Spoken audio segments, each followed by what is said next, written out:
Playback and action. The interesting thing about Simulcam is that it integrated our Fusion camera system, which was for shooting 3D, with our virtual camera system. What the Simulcam did was it put the two together. It overlaid a virtual capture environment on a live action set. It allows us to treat that Fusion 3D camera as if it's a virtual camera. We would actually track these 3D cameras in space. And we can feed into it the images of computer-generated environments and computer-generated characters at the same time. The Simulcam essentially really is kind of a live green screen element. When you're normally filming against a green screen, you don't have the background in any of your monitors of what will finally be rendered on that green screen. But what the Simulcam allows you to do is to sort of interact with that environment that is going to be digitally built eventually. And so you can sort of sync those two things together on your monitor so you can interact between the two environments. So much green around that you can lose sight of what we're doing, and you forget that you're actually making a movie where there's bigger than life amp suits and space shuttles, and to actually see that back on a monitor just gives me a little taste of what's around. So you're not just playing to green, and it just feeds your imagination more. It allows you to live in the world and not just always up here. Wherever you'd point the lens, you'd see set extensions. Wherever there would be green, you'd see Pandora. Let's say that I have a scene with humans interacting with an avatar, like when Jake and Norm wake up in the laboratory. That's fine. Okay, good. Just take it nice and slow. We were in there literally with handheld cameras pointing at a blank gurney. Are you feeling lightheaded or dizzy? And there's Jake. Are you wiggling your toes? I can see Jake in my monitor as a computer-generated character in the live-action scene. Sit down, Jake. Listen to me. It completely changes how you film these CG plates. Part of filmmaking is the composition. If you're just composing to nothing, you don't know where you're landing. Here, you can see it. Eyes up. Check that overhead. The cool part is we can show the actors exactly what it's going to look like. They can truly interact. You need to sit down. I need you to sit down. Jake, It's okay. buddy, listen to me. Just to the end. Jake, watch it down. Jake.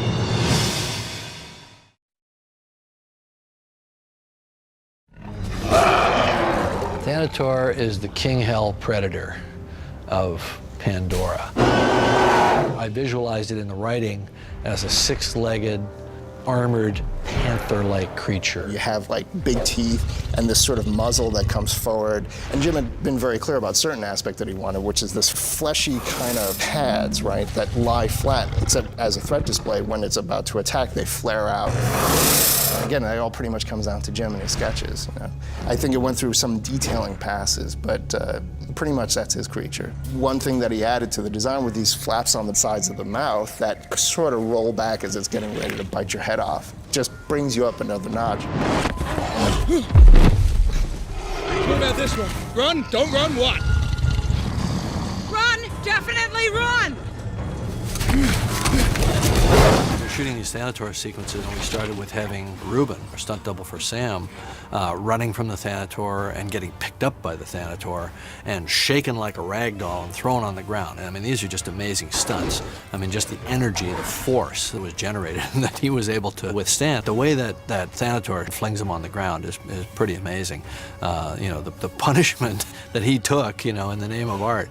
And then the Thanator was animated to match those movements, and then Weta sent that animation to us, and then I put the cameras on it.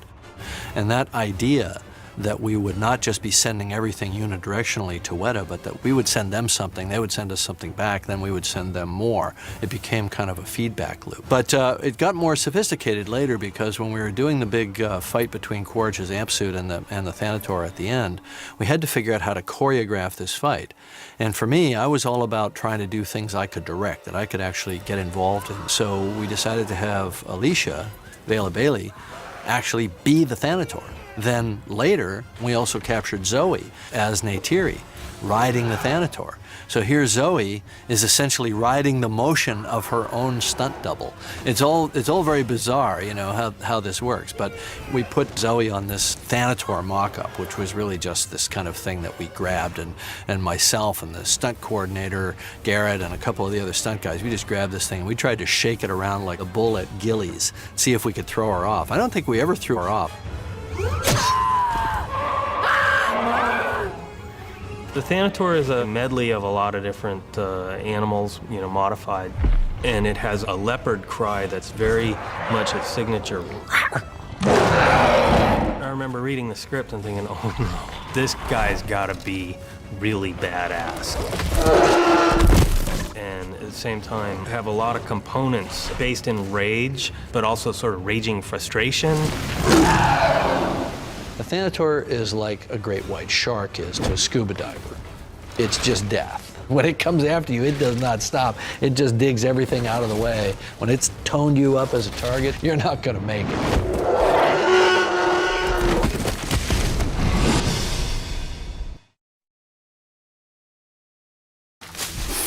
Neville did a lot of the original drawings and came up with some of the gestural flow lines of the skull and the wing shapes and so on. What I was trying to do is, say, a great white shark. When you look at the tail of a great white shark, the lines on that are so, designed, and you can get away with some really interesting form language on these creatures by actually intentionally thinking about the flow of a particular bone line.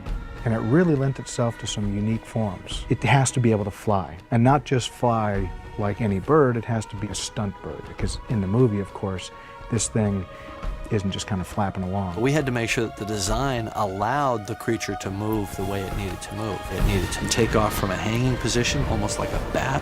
It can land and take off from a limb or something that it can grip from below. You see all this different behavior from the Banshees, and very little of it is explained, if any. It all has to be just intuitively grasped by the audience. We came up with the idea that it would actually have 4 wings. Just as the creatures all have an additional limb, so they're 6-limbed, the Banshees actually have an additional wing. In fact, if you watch closely, when the Banshees are really trying to get power, like on a takeoff, or on a rapid climb, or when they're being pursued, say, by a Leonopteryx or by a gunship, they are using that aft wing, which we call the canard, for more power. And we had to figure out how does a 4-winged creature fly? What does it look like? How does that aft wing work in conjunction with the forward wing? And it turns out that it actually flaps just a tiny bit later, so that it forms like a power cycle. Stan Winston's guys under John Rosengrant came in and reworked the head a little bit to work on the architecture around the mouth. The Banshee's mouth is very complex. It has what's called the maxilla of a barracuda, which gives it the ability to open very, very wide. And it also has a kind of snake-like ability to rack its teeth forward. A venomous snake will move its fangs forward and back like this. Well, we took a whole row of teeth and racked them back. The purpose of that was not just to make it fierce when it opened its mouth. The purpose was so that it could have an almost beak-like look when we didn't want all those teeth, so that when Neytiri is, petting the head of Seize, her banshee, it seems more bird-like. And then later, when it opens its mouth and flares its teeth out in that big threat display, we see that the business end of this critter is really not something you want to mess with. The Banshee has these huge scythe-like claws, which are on an appendage that's called the alula. That's what it's called in a bird. It's very much like the finger of a fruit bat. The Banshee's alula, its claws, were used to hook onto cliffs, hook onto trees, and so on, and also presumably in an attack, that's what it would capture its prey with. And the alula also has a little steering vane on it, and when it goes into a steep dive, it folds its wings all the way back, pushes the alula out to the side, and uses those steering vanes to guide it in its dive when it's falling at terminal velocity. A lot of people were contributing to that design. Daphne Yap and Yuri Bartoli did the amazing patterns on the wings, the color maps and the textures and so on of the wings and the body that make the creature so vibrant and so spectacular. We wanted to constantly remind people that they were seeing something they'd never seen before. But we also wanted to always give them a familiarity. And let's give it this wild color palette. So we looked at the colors of poison dart frogs and tropical reef fish for the patterns on the wings. I think the last big design hurdle was the Banshees coloring, where after the Banshees were done and Weta had them and they were rendering them, Jim had this idea for the color scheme. So I ended up going in and painting very, very high resolution renders of these Banshees. Like a digital camera takes 10 megapixels or 12 megapixels, but I was painting like 190 megapixel images. It's like every little pore, every little fractal detail in there, which was something Jim was very specific. I has to work on all these levels because we get so close to it. I'd be in the middle of building a set for the virtual camera system, and then he would go, this Banshee's not working, I need some design on this. So I'd jump onto that horse and start painting furiously and trying to figure out the color scheme, and Jim would come up, no, make it more blue. No, it's too blue, make it more green. Okay, put some yellow stripes in there, that looks cool. So again, these are all his creatures, ultimately, you know. Jim would often say, it's an alien planet, so anything goes. And these creatures are extremely colorful, very bright. It's just one of the things that I think is going to separate the creatures from a lot of creatures done in the past.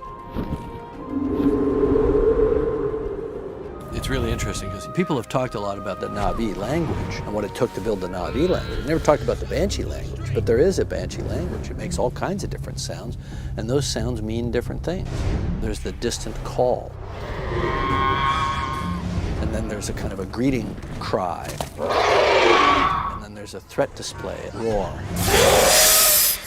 and there's a threat hiss, and they have different levels of aggression. And then there's a kind of little squeaky shriek that it makes when it's stressed and it submits away from an encounter. Cry itself was the hardest part.